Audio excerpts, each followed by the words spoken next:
To be honest, I don't know how to charge this without shooting it. And I fell. Bounties. But he's dead for right now, so he's gonna leave us alone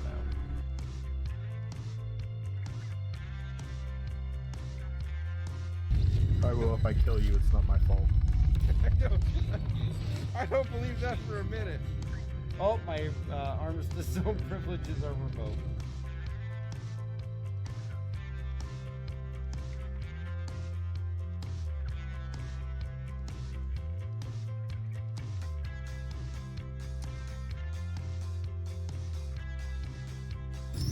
No, it looks like I got hit by my own ship when I was getting out of the seat. Another NPC. Yep, he's dead. Oh, no, he ran away.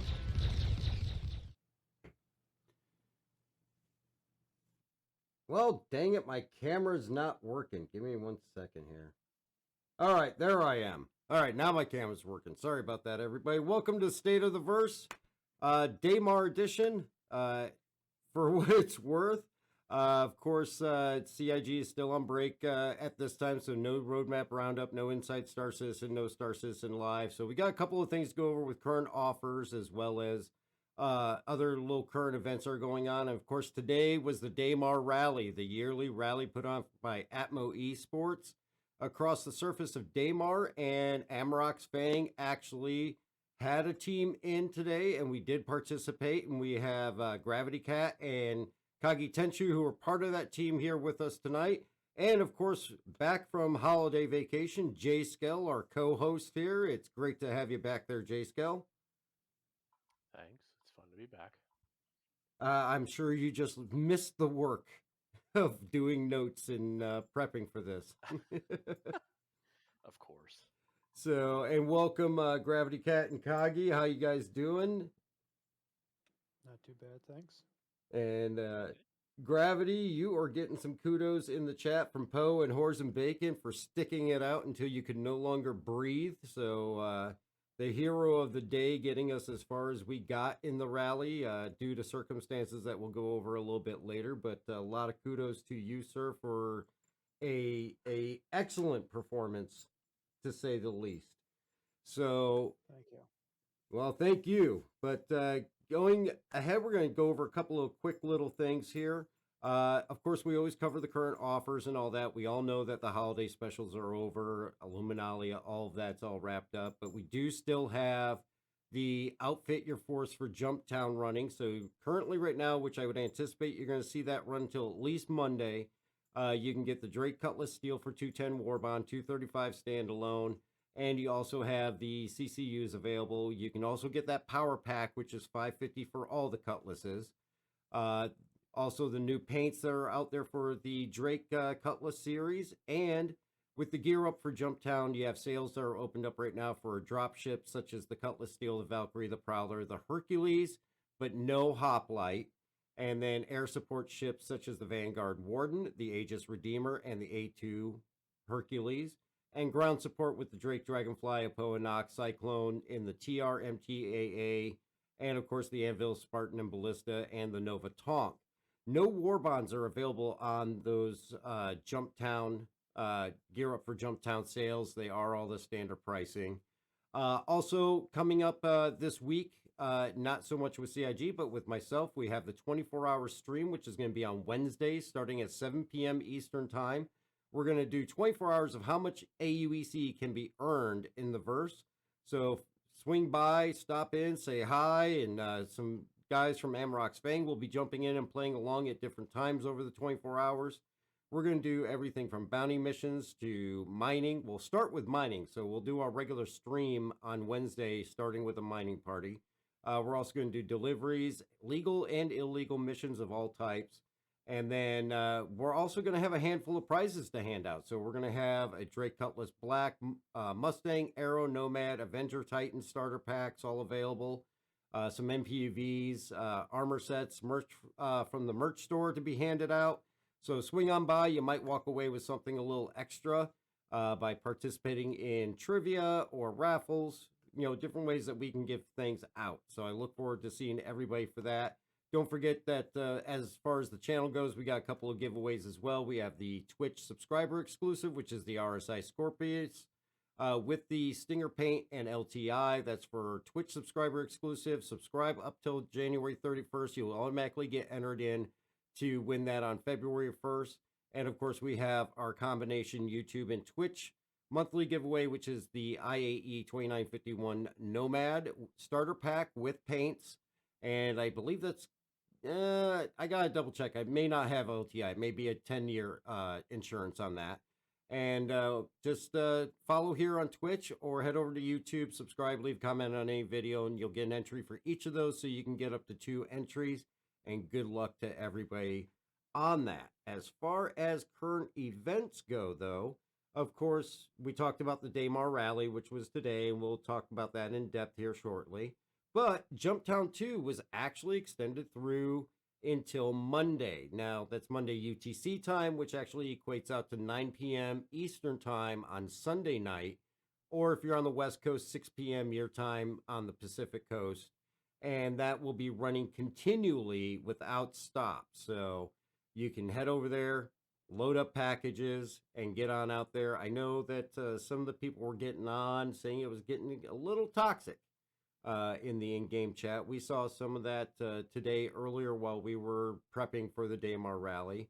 But hit or miss, if you get onto a toxic server, jump over to another server. It's going to be running on all of them. Also, a surprise for me that I was happy to see, Xenothreat actually got pushed to PTU yesterday.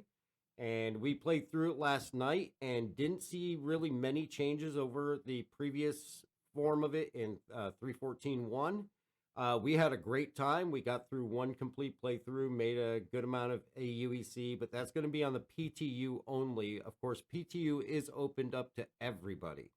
So you can head on over there and get your Xenothreat on, which I think will be great if they're going to push that out with 3.16.1, because I love playing Xenothreat. But as far as the fix-it or the stuff that went on with the Xenothreat, it included numerous bug and crash fixes, and it's going to occur on the PTU in all regions through Monday. Let's see. It says that they may have to cut the test short due to known QT bug with Javelin, which I think we experienced last night, because there was a point after we finished all the packages, the Javelin pulled out of dock, and then it said we completed protecting the Javelin. Then the Javelin sat there for a good 20 to 25 minutes before it actually went on to the next phase. The first time we played through, we got to the next phase and we 30K'd. But the second time, we were blaming Danger Leprechaun and Mandalorian because they got their way onto the Javelin and were running around on the Javelin, and we thought maybe they broke it, but it turns out it's a known bug. So, but the other bugs that they know that they got is that it won't complete that QT jump. Players will receive a friendly target warning after destroying Xenothreat hostiles, which is something we've seen in the past. The Idris could spin uncontrollably, which we didn't actually see that one ourselves. And of course, AI vehicles will occasionally become unresponsive during poor server performance. And Idris will focus UEE ships despite the player being in close proximity. So some definite things going on with Xenothreat there. And J-Scale, why don't I let you take it from there on the current events with number 4? I guess it's not a current event, but there was a question around whether or not refueling had been pushed. And Xylo confirmed that right now things could still change, but right now it's confirmed and on track for 317. So sounds like we'll still be getting refueling. And since they're on break, they're not updating the progress tracker or the roadmap, so can't really validate and check all this stuff out. Yeah. Yeah, I never actually asked you. Did you change the numbers? Yeah. That was number 4, right? Okay. Yeah. So client hotfix issue from yesterday. There was a hotfix issue and then another one that they issued, and it broke basically the anti-cheat, the easy anti-cheat, and if you get an error code 0, their recommendation is to delete your Star Citizen anti-cheat, easy anti-cheat folder, and then verify files. When I ran it this morning, and I got the error, all I did was exit it out and verified from the, just at the client. I didn't delete anything, and then I was able to get back in without any issues. Sorry. Payday Jumptown 2.0 video contest is running. It'll run through January 16th, 11:59 p.m. Pacific time. Basically, create a video of you and your crew doing Jumptown. Can't be any longer than 2 minutes. And then there's a whole bunch of other information around video resolution, where to post it, how many people can be in the video, etc. on the website. Prizes given out. First place is a Drake Cutlass Steel. Second place is a Tumbril Nova Tonk. Third place is an Anvil Spartan, and all of them with LTI. Derelict Spaceships in Alpha 316. Sorry. There are 12 different crash sites spread across 9 different moons. All new sites are created using the Drake Caterpillar wreckage. Although they reuse some ship section modules, each overall crash site will be unique. Each crash site will contain 2 types of loot: common loot that can be obtained by simple exploration, and rare loot that's only attainable after solving exploration, the puzzles. Somebody was commenting on this post, basically saying that they didn't really see a whole lot of value in the rare loot or the loot that you get from solving the puzzle, but the puzzles were fun to solve. Yep. Tractor beam is sometimes mandatory to solve these puzzles, so arrive well prepared. Some areas are guarded by laser trip mines, so I want to go out and check. I haven't checked these out yet. So proceed with caution. Yep. There are a few missions that you can accept to get a marker to visit these locations: missing crew, black box, cargo retrieval, and time delivery. And while you can find these locations throughout missions, the mission objective is only a fraction of what the location has to offer. Explorers who like to examine areas thoroughly will find more rewards within the new crash sites. Yep. And actually, definitely the prizes for the contests are good. I would recommend if you're gonna get a Drake Cutlass Steel, get it through that. Don't pledge it yourself. It's definitely questionable. But as far as pledges go, there's some additional highlights for the pledge store. Ships that are still available to the concierge, and that's going to be your Spartan, your Ares, the Odyssey, and the Raft.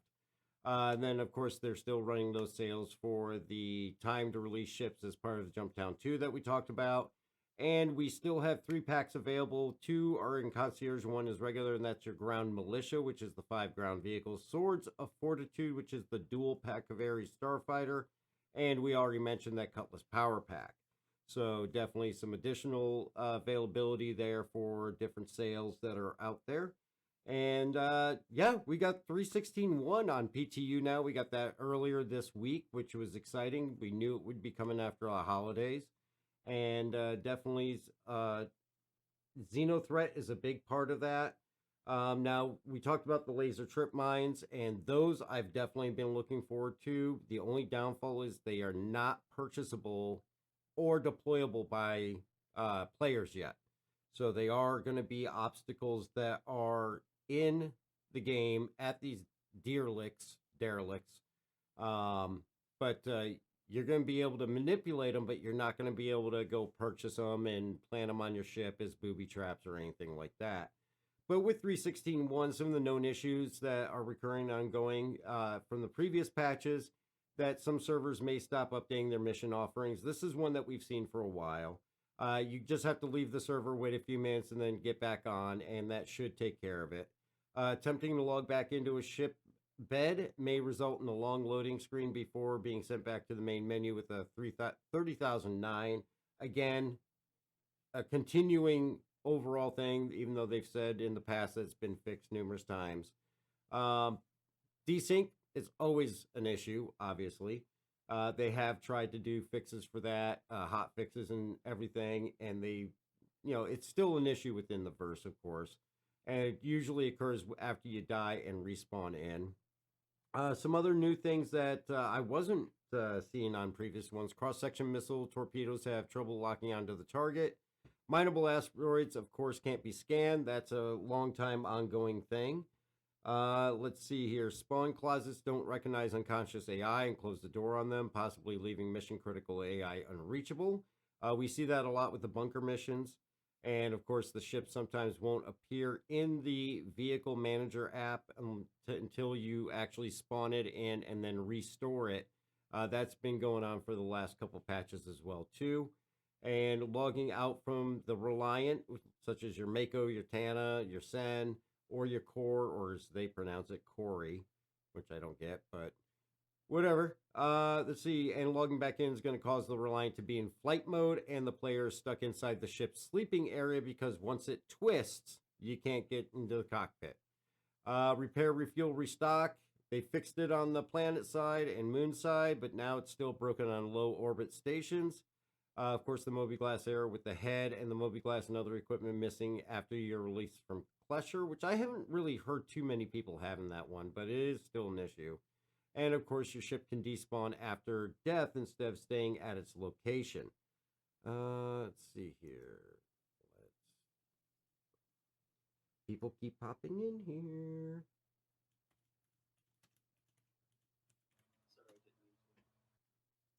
All right.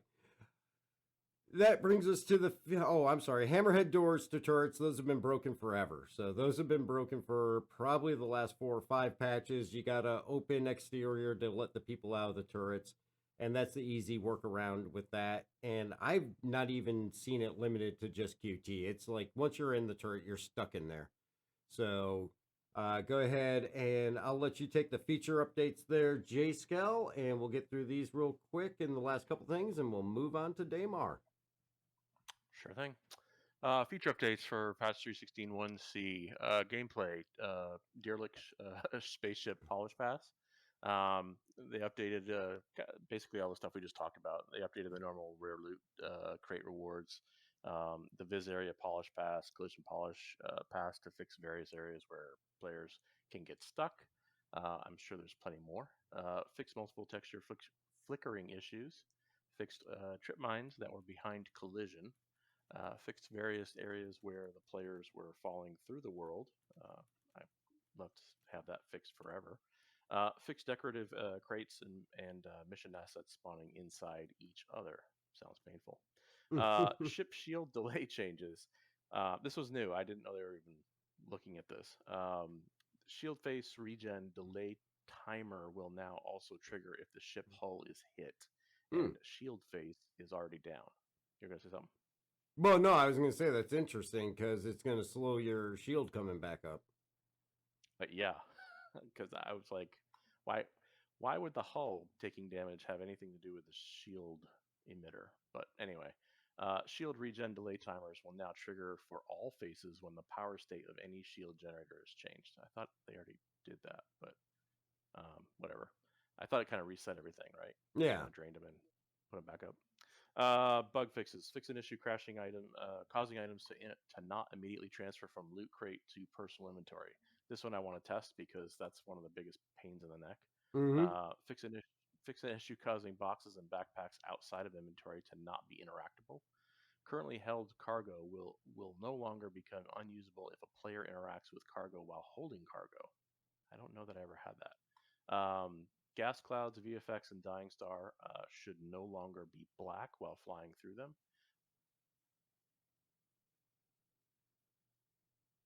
There we go. Sorry about that. I moved this into the block channel.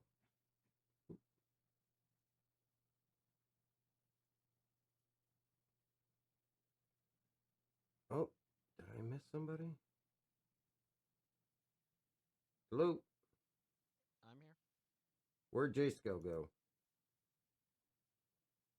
Can you not hear me? Oh, yeah, there you are now. Oh, you switched channels, so because we're pushed to talk. Oh, sorry about that. Yeah, I just wanted to keep people from popping in accidentally.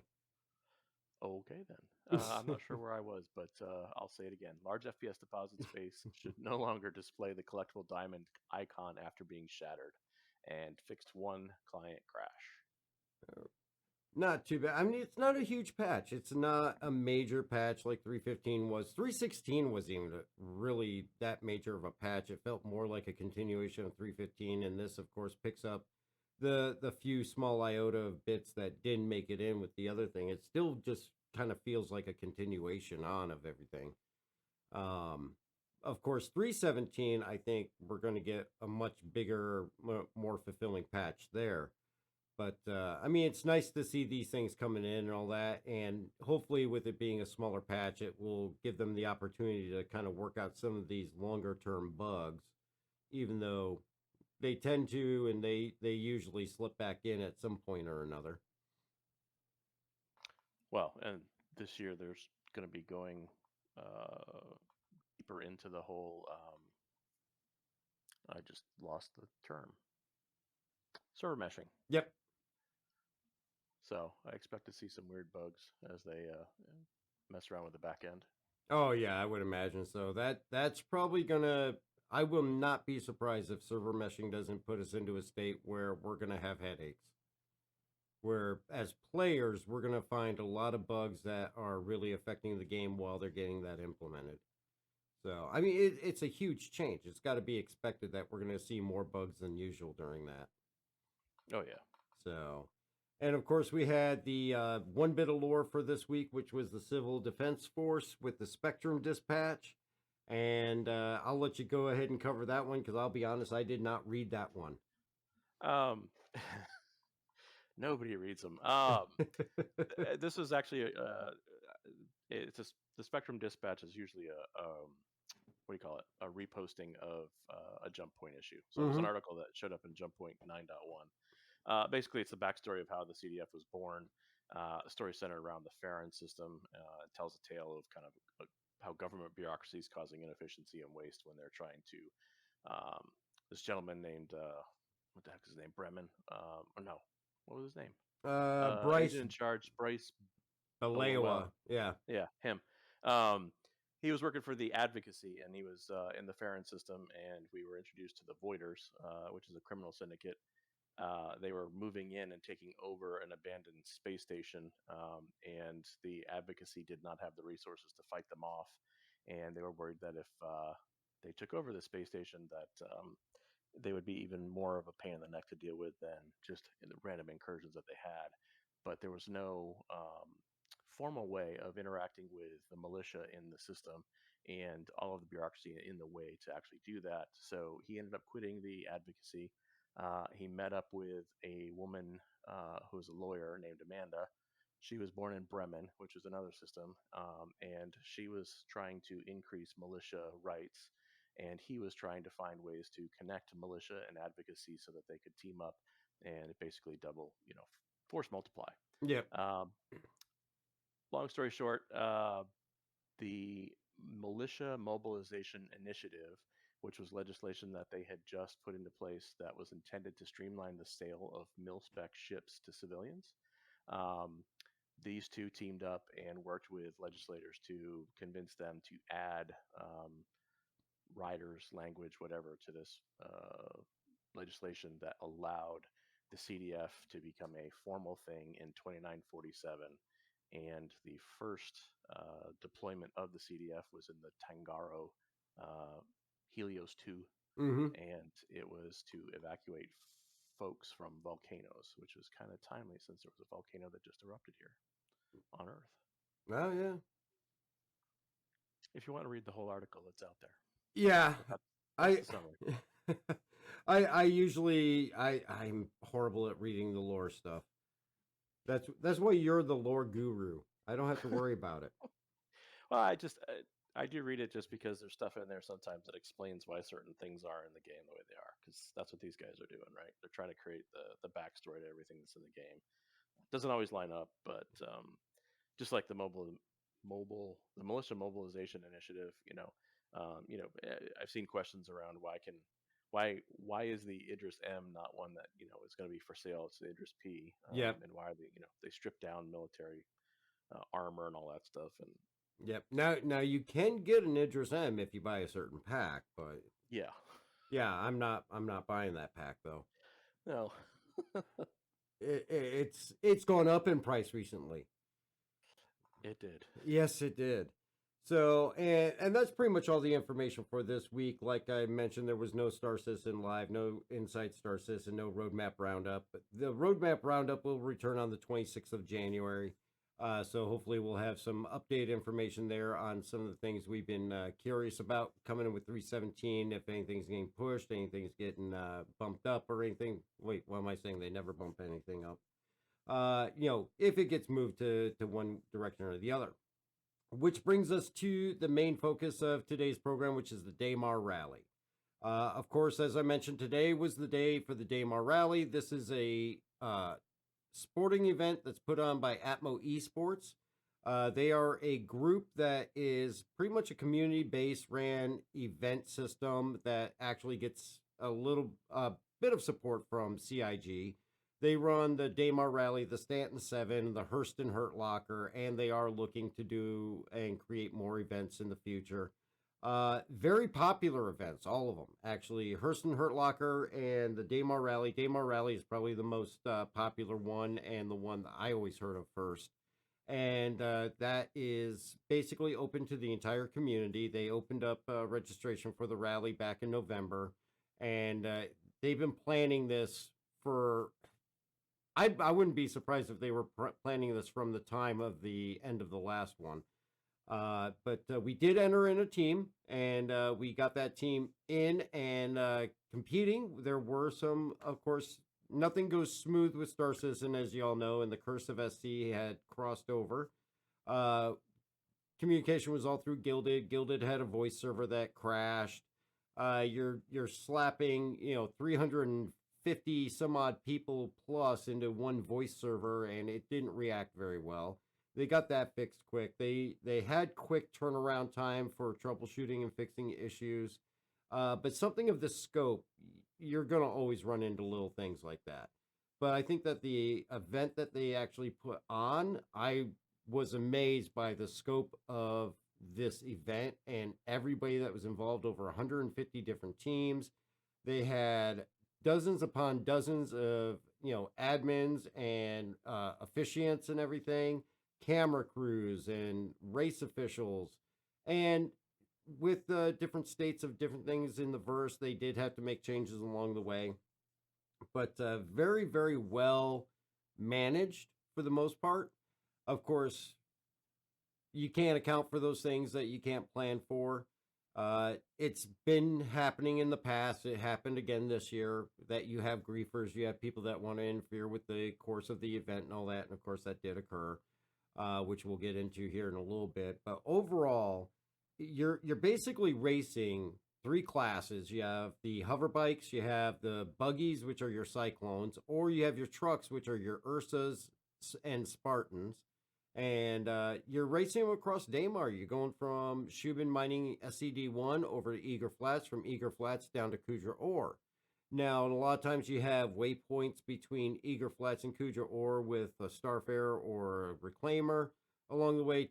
Today's race actually had none of those waypoints for stopping and checking in. It was just a straight race and go. Basically, the way they ran it, they tried to server lock, get parties of 50 people to go into a server at one time. Unfortunately, teams that didn't make it left gaps open that allowed some other people in.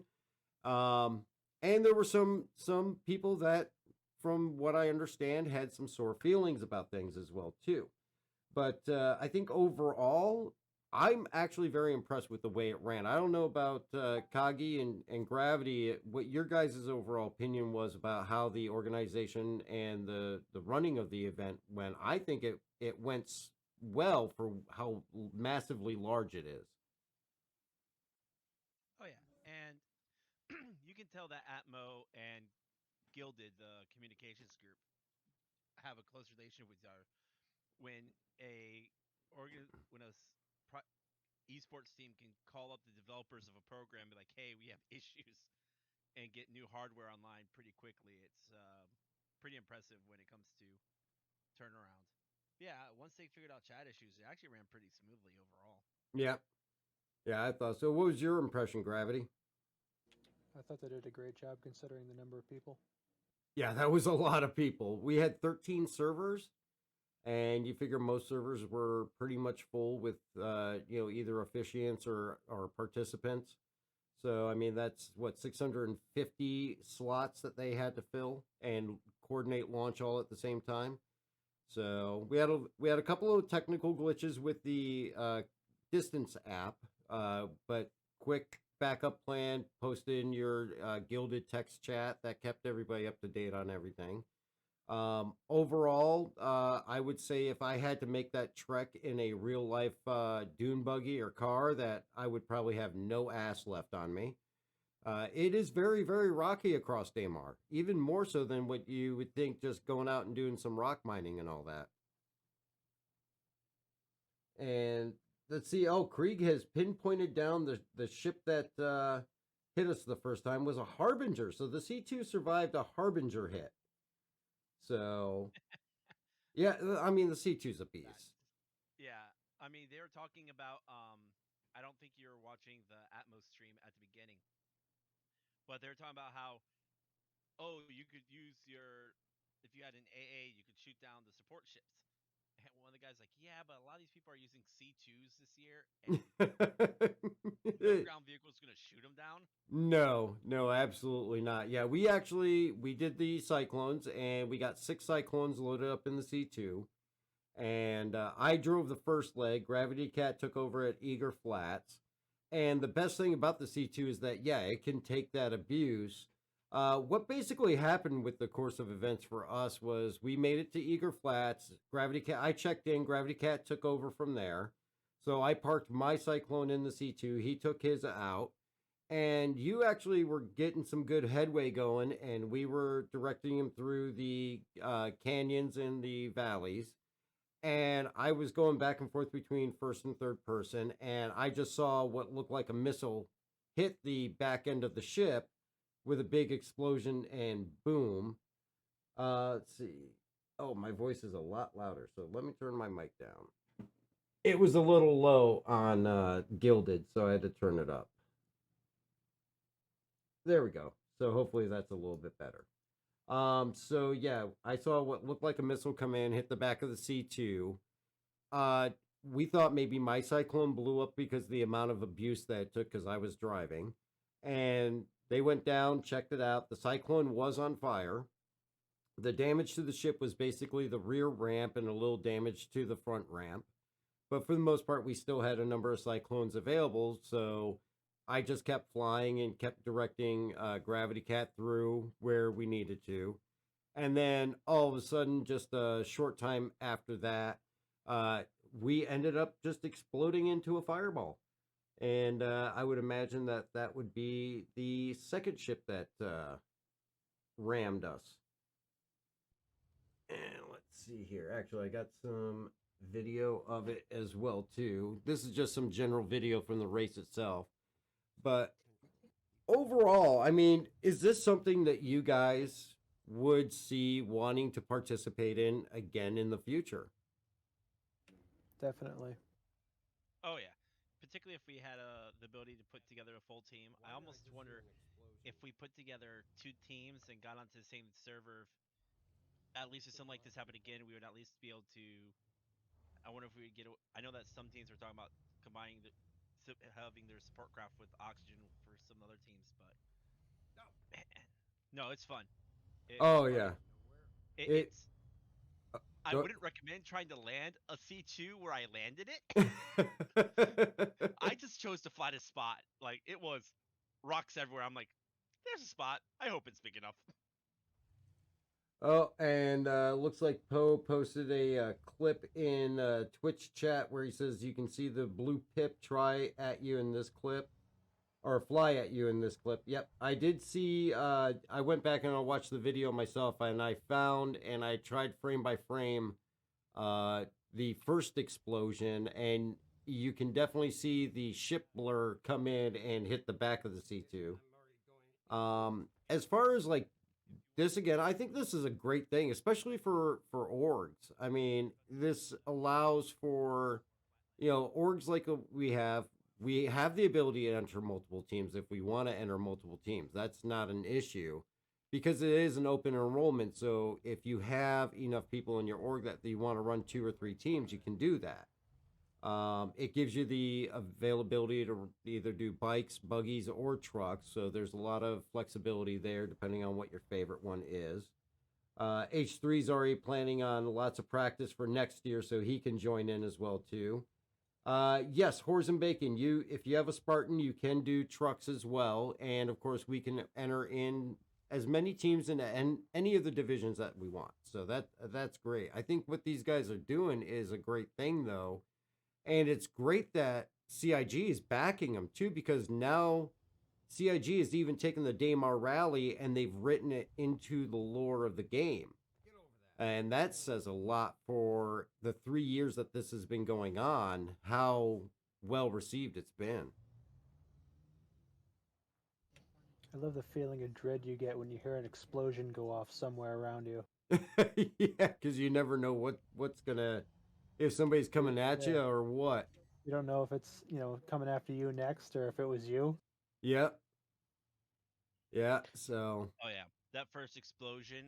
I think I was looking down at the distances and getting ready to talk about marking distances, and then all of a sudden everything starts going haywire, and I'm like, and we both start trying to figure out what happened, because it was not a good thing when an A2 shakes. Well, Oh, A2 shakes. well, yeah, and I thought maybe just the cyclone blew up because I saw something come in and hit and explode, but I mean, I didn't have red lights on in the cabin, but you said they were on down in the cargo bay, but my flyability was still the same. I just kept trucking along. If that thing was a harbinger and that C2 took that hit like that, that thing is a beast.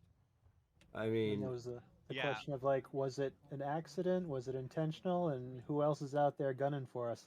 yeah, I mean, I think my first intention or my first impression was that it was probably intentional because we didn't have any other race participants around us. Well, and Harbinger, none of the Vanguard ships are uh, legal support ships. So Yeah. And I mean, the only thing that could be used for was if it was security, but we didn't have security that close to us. And I just, I had a feeling that there was something going on because it is historically in the last 2 years or 3 years before this that they do have issues. And they try to mitigate that the best that they can with security forces and all that. But again, and what we found out from talking to the officials when they came and talked to us was their belief was that a team that got knocked out early got upset or whatever, and they just called in org members or org mates or buddies to come in and just cause havoc. Later on, towards the end of the race, it was reported that some of the handles or Twitch handles of these people were obtained, and looking to see where that can be turned into to have action taken. So it'll be interesting to see if anything comes of it, and we may not even find out if anything is done with it, but I won't be surprised if there is. And As sorry to interrupt, but as scrappy as that is, it is healthy for that event, having those kinds of issues because it helps to explore all of the potential possibilities for things to go wrong. oh yeah, definitely. I mean, you can't have something go perfect and not have ways to find out where it is. You gotta patch up those holes and stuff. I mean, you gotta experience them to know to figure out how to stop them. yeah, the downside though is you guys got knocked out of the race Yeah. as a result. What's interesting though is I was talking to I was clarifying something with someone earlier in Gilded after we finished up. Towards the end of the race, they had their C2 and they already had unloaded one of their last spare vehicles, and they had an Aurora flying at them and like trying to strike racers or something, and they literally rammed that ship with their C2. Mm-hmm. Yep, they talked about that in the text chat. Yeah, I'm just like, that's ballsy. Oh yeah. Because Yeah. that's just like, that's a big thing to hit a small target. Oh yeah. Yeah. But I mean, you think about it, though, the Aurora's intention is also to hit it too, to try and take it out. And H3 makes a good point in the Twitch chat. When you're looking at a game that's still an alpha, It's not even released, and there's this kind of follow up and large scale community event for it already being fleshed out, developed, and have multiple years of running. That says a lot for the game, and I think that says a lot of positive for the game as at the most. It's not even a negative thing. Um, so yeah, I mean, the fact that we got this, the Hurston Hurt Locker is a little bit different of an event. That's where it takes place in a crater on one of the moons, and it's basically, from my understanding, a battle royale. Orgs, people can enter in, tonks, ground divisions, and it's just an all-out battle in this crater for supremacy. So we will definitely be looking to hopefully participate in that Atmo Esports event if we have org members that are interested. I'm expecting Spectre Actual will probably be anxious to get his tonk into that because he loves that tonk. And that should be an interesting one for us as well too. I'm not sure what the time frame on that is, but as far as the go ahead. I was going to say, I think the Hearst and Hurt Locker is they do it every so often. I think it. I don't think it has. It's not like the Daymar Rally where it's once a year. I think they do it multiple times. Oh, okay. Well, we'll have to keep our eyes open for that and jump in on that if we can. I'm not sure what the Stanton 7 is. I haven't figured that one out. I haven't looked a lot into that I one. recall, it's a race around Stanton, hitting certain checkpoints. I'd have to go back and read it, but it's like it's a race around the system. Okay. I think you hit the planets and you hit so many moons or space stations for check-in purposes. So I would imagine it's 7. yeah, So we'll definitely be looking at more of these Atmo Esports events because I'd definitely like to get the org into some more of them if people are up for it. But the Daymar Rally itself, I mean, the people that ran it were extremely nice. I mean, they were a great team to work with. Having Kagi and Gravity on the team were excellent teammates to have. You guys did way better than I anticipated that we were going to do. This is a first for us. This was the first time we ever participated in this. So I didn't know what to expect, how far we would make it. We had done a couple of practice runs, and even in practice runs, it's a long trip. And, Kagi and I got taken out by being on the C2 when it got rammed. But I got to give the kudos to Gravity Cat because he was left on the surface in a cyclone with just his armor and what little oxygen he had left. And because he was still alive, we were able to continue on. Now, the downfall being that he had nowhere to get more oxygen, and he was definitely further away from Kudra ore than his supplied oxygen would get him. But actually, right now, Horse and Bacon oxy pens are not functioning properly. So if that had been the case, he'd probably still be racing from having to stop and inject himself. But he just kept trucking along until he finally, he choked on his own breath.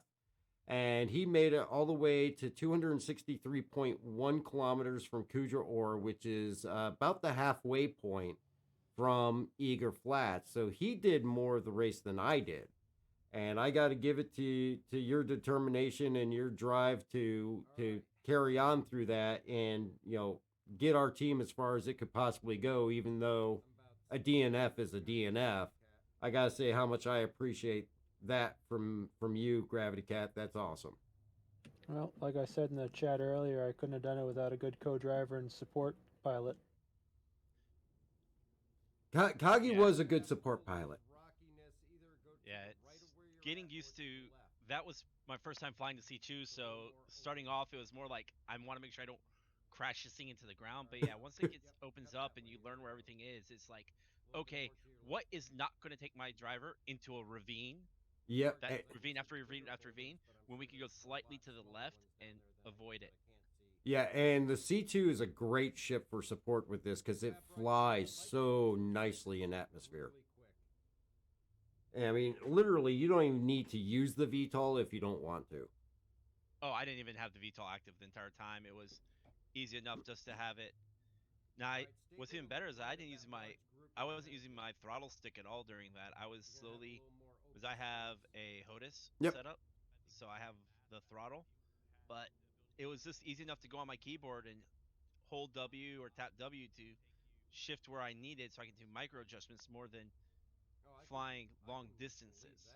Oh yeah, yeah. I mean, this is not something where you're gonna fly this thing at more than probably 5% speed from dead stop. So, because I mean, you guys were doing great with calling out obstructions and different things that were coming up ahead of me and all that, and helping me get through it, and calling routes around mountains and all that, and that allowed me the more time I need to be more mindful of my speed and all that to make sure I wasn't over doing the speed and just hitting every single rock, even though I've gotten pretty intimate with most rocks on Daymar, between Shubin and Eager Flats, that's for sure.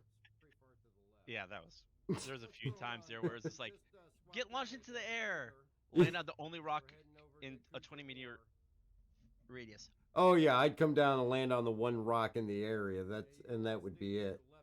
So, But yeah, I did take a quick look, particularly with the racing. If we enjoy it, the Stanton 7 is like endurance races. You're talking like 70 to 80 kilometers, mm-hmm. and it's 7 locations around Stanton where they're doing circuit races. Oh, Like okay. your qualifiers on Daymar, but you have a race on Microtech, you have a race on area on ArtCorp, you have a race on Yella. So and then you have 3 or 4 waypoints that you have to go around. That's like a 90-kilometer loop. Oh, all right. A rocket did do me in, or at least a ship turned into a rocket. But yeah, I mean, overall, I can say I would definitely want to participate in this event, and I would encourage anybody watching to definitely, if you get to November of next year, look for this. If you have friends or an org that you play with, get in this. It's a good time. You may not be big on racing. I'm not big on racing, ground vehicles myself, but this was a lot of fun. Overall, as far as your guys' experience, if you would say probably one thing that you could probably see as needing improvement, what would it be?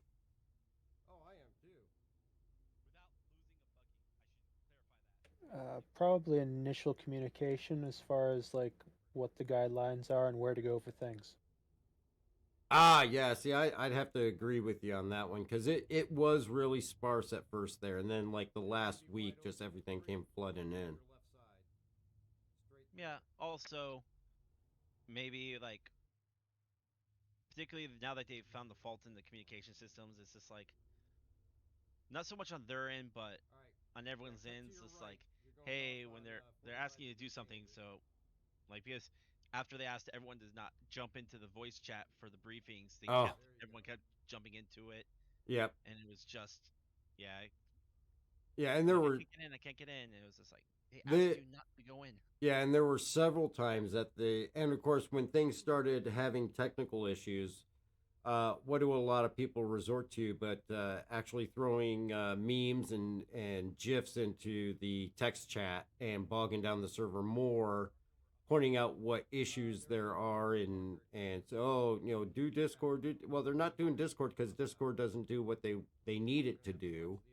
Gilded has the functions it needs, and it's a technical difficulty, and people don't understand you throwing gifs and memes and all the other crap into the text is not helping them fix the issue.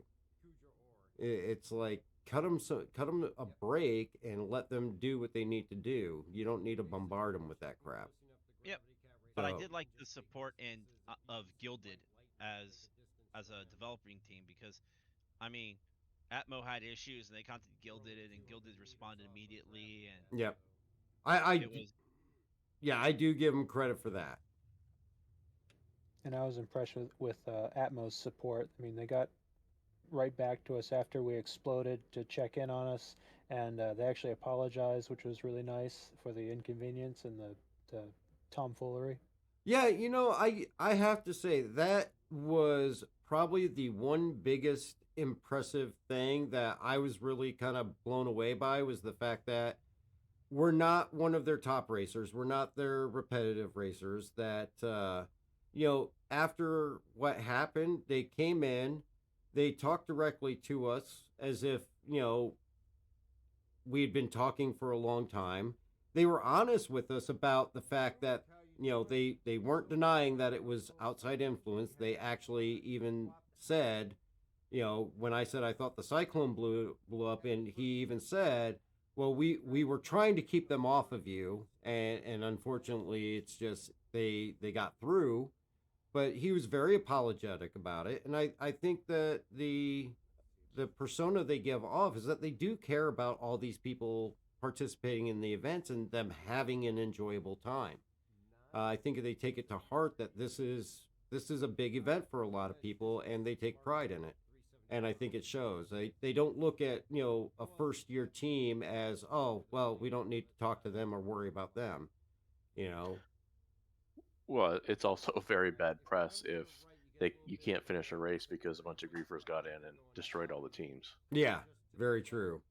But even the communication a little bit beforehand, because Gravity Cat, I saw that you reached out to one of their officiants before today, and you had some questions, and it seemed like they got back to you in an adequate amount of time, a very reasonable amount of time. I asked a question. I think I had an answer within 15, 20 minutes when they're trying to deal with questions and all that from hundreds of people at once. So I got to say, the response is amazing. Yeah, they did well. So I definitely give them a lot of credit and a lot of kudos for doing what they did and pulling off what they did. And you live and learn, and you block up the holes that you find after each event. And I would definitely say I'd participate in a second again. 10 out of 10. We'll go again. Yeah, well, we were watching as because we were trying. Oh, yep, there's the first explosion. We were watching as we were trying to just stay on the server so nobody else could get in, and when their cameramen even blew up. When the 890 jump was on there with the VIPs, they even mentioned on the Atmos stream. They weren't sure if maybe the cameraman accidentally bumped the 890 or what happened, but yeah, the cameraman even exploded in the mid broadcast. But they did swear the VIPs were all okay and the 890 was still flying. Oh, the 890 will take almost as much punishment as the C2 in that sense. Oh, hell yeah, it will. Yeah, that thing's just as much of a tank as well too. So, but anything that you guys would like to see in the future added to it? I'm gonna see if I can see what the ship status is. I think once we get the ability, and I'm hoping it comes out at some point, the ability to put down a custom waypoints that it'll make things a little bit easier because everyone in the same group Oh, is very difficult to pick out distances. yeah, because we were supposed to be reporting our distance every 5 minutes, which you couldn't even read the distance because there were so many tags all on top of each other. And yeah, that would definitely be a plus, or first some way to even just pick a point and put that on your MFD. I guess if you really think about it, if we were in party with the person who is the marker, if they're in your party or at least in your friends list, you could pull them up on your comms panel and get a distance to them. But I've never checked to see how accurate that is. I know Louis used to find me all the time using that, but Well, I was able to pull up who was it? White Tiger.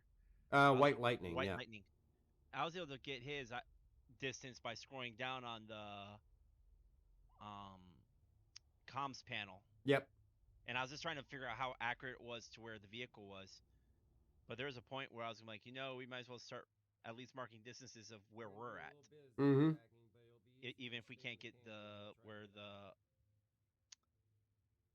buggy's at on that one. yeah. So, but I mean, these are things that I'm sure as we go forward, they'll find better and new ways. I think server meshing is going to make a huge difference to this event in the future when it comes along. Who knows? Maybe once we get server matching, if Sig wants put some more support in there, they could put like NPC pilots locally to make it almost like a station, not a total armistice zone, but at least put something up like a security Oh, first for line the security event. for the event or something like that, Mm-hmm. just to keep people outside of the event from doing what happened today. Yeah, yeah, and that's the tough part about community, sponsored events is that you got to work with what you have, and unfortunately, that sometimes means that you're going to have people who aren't part of your group, interfering with it, and we've seen that in our own org events that we ran just for ourselves. That we've ran into outside interference as far as people just stumbling upon us or coming out looking for a bounty or something like that. So it would be nice to see, if it got fully integrated in with Star Citizen and all that, maybe a dedicated, and this would obviously be once server meshing is all in and you can have massive amounts, a dedicated server that only those that are signed up can get on. It wouldn't do away with griefing because, if you get that person that's just sore because they went out early and they're still on the server, then they're going to be free to do what they Oh, want to do. I can actually, if you go back, if you look at that into that video that that just was showing, you can see the ship firing at us right before it hit us. Yeah, it turns red. It goes from blue to red as it Yeah, closes in. it's like right at the end of that because I saw the red markers on the radar, and you can see a couple of rounds coming from the front of the ship, Yep. and that's when we get hit. So the second one must have been missiles. Nope, it was bullets. There it is, right there. Yep. Because you're going to see there's the rounds and. Yep.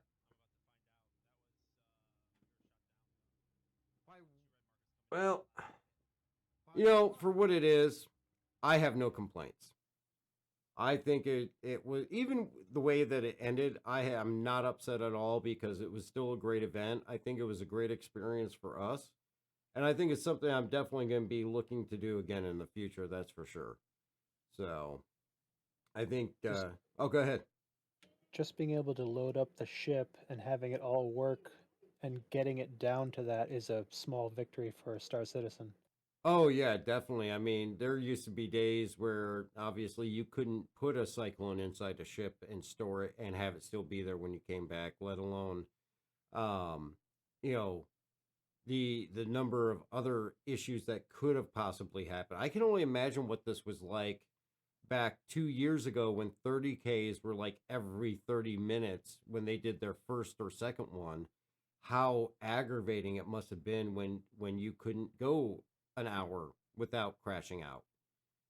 And we didn't have that a lot of desync taking place. I mean, we were able to kind of see where everybody was. Nothing just appeared out of nowhere. Mm-hmm. So I mean, with the improvement of the game over the last couple of years, it obviously has helped this run smoother. But for these guys to take on something this scale back 2 years ago when things were much more of a mess, it's a huge undertaking. Yeah, I mean, you can even see it in the rule books where it's just like, hey, if we don't have if we have a 30K before this, everyone reads Edgar Flats, we're gonna restart the race on Mm-hmm. the server, and if it happens again, well, we'll just mark the furthest distance at that point. Yep, and they just call it. So they had contingencies in place for when things were far less stable. So, all right, J-Skill, were you able to catch any of the race on stream today, or? No, unfortunately, I had too many other things going on. That's understandable. We're preparing for the whatever this snowstorm is going to bring. Oh, tomorrow. that's right. You're supposed to get that heavy snow.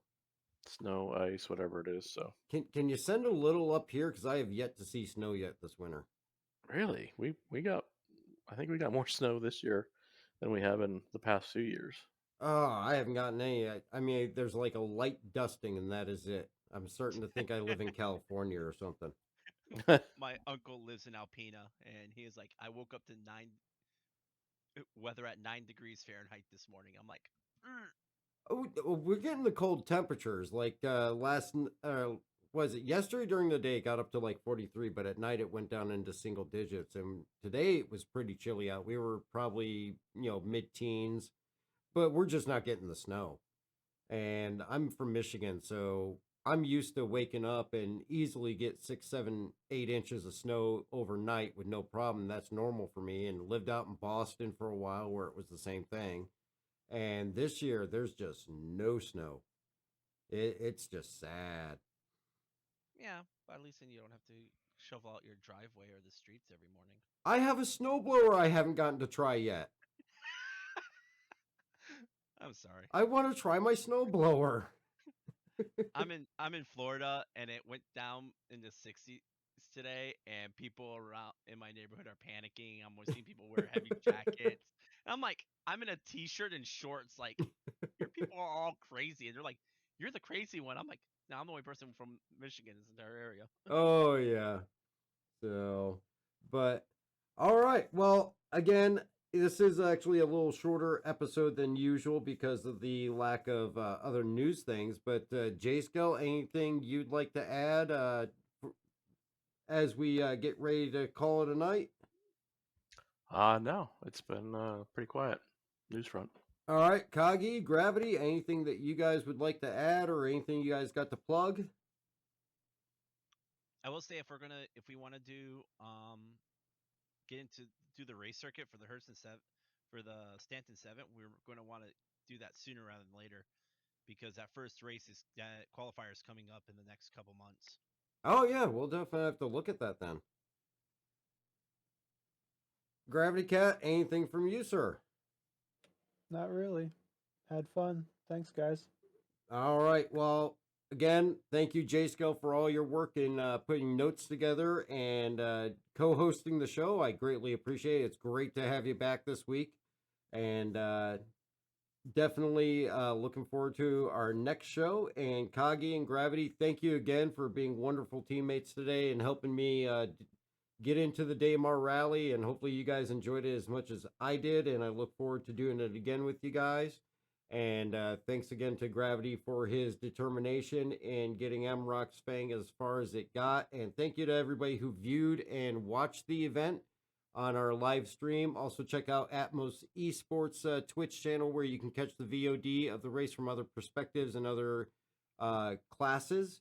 But don't forget to follow here on Twitch and head over to YouTube and subscribe. Leave a comment on the video over there. And either one of those will get you an entry into the Nomad 2951 IAE giveaway with the paint pack. We'll pick on winner on February 1st. And you can subscribe up to January 31st and get entered in for the Twitch exclusive RSI Scorpius with LTI and the Stinger paint. Also join on the 19th through the 20th. From 7 p.m. 19th to 7 p.m. on the 20th for how much AUEC can be made in 24 hours. Help me stay awake. I will be drinking lots of coffee, lots of energy drinks. And Bailey will probably be here for the majority, just sleeping on the camera behind me. Baxter will be somewhere. And take a chance. Maybe win a prize. We got lots of different things there. And also, if you're looking for an org, consider Amarok's Fang. Get in, join one of the racing teams so that you can get in on one of these events. Or if you're a new player and you're trying to learn your way around, we have lots of people that'll be more than happy to help you figure out how to play Star Citizen. Or if you're a veteran, welcome you into the groups if you want to do some group things, mining or bounties or whatever you're into. Anti-piracy, casual gameplay. And don't forget, if you're new to Star Citizen, use that referral code. Get yourself that extra 5,000 AUEC. And thank you to everybody out there. I greatly appreciate all the support and all the viewers out there. And we will see you next week at 8:30 on Saturday night. Let's get to the finish line next year. Yeah, we'll do that. Can I get a toodles? Toodles. Toodles. Total.